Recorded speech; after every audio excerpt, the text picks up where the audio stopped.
Le jeu commence à 9 h du soir. Chaque tour correspond à 1 heure sur l'horloge. À partir de minuit, vous pouvez arrêter, tuer et vous échapper avec l'argent. À 6 h du matin, après 9 tours, la partie sera terminée.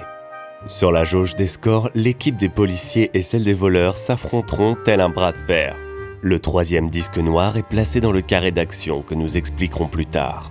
Nous plaçons les jetons du bateau, de la voiture et de la moto et insérons 16 cartes objets au hasard dans les emplacements des pièces.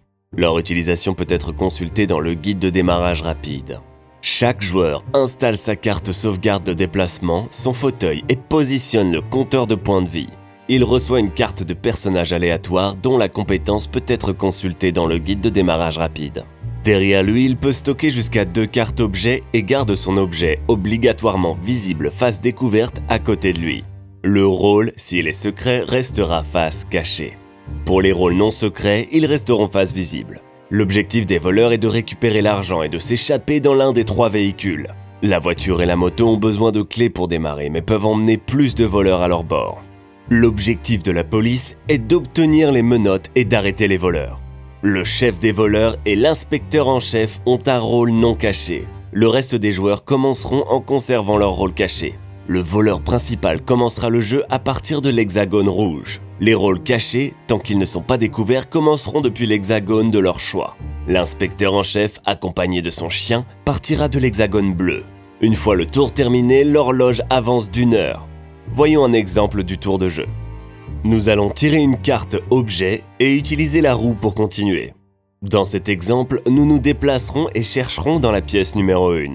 Nous prenons la carte de cette pièce et déciderons laquelle conserver face cachée pour la suite. Pendant votre déplacement, vous pouvez interagir avec d'autres joueurs en utilisant le carré d'action, avec l'une des 3 options laissées libres. Vous pouvez les pousser dans la limite des 2 hexagones.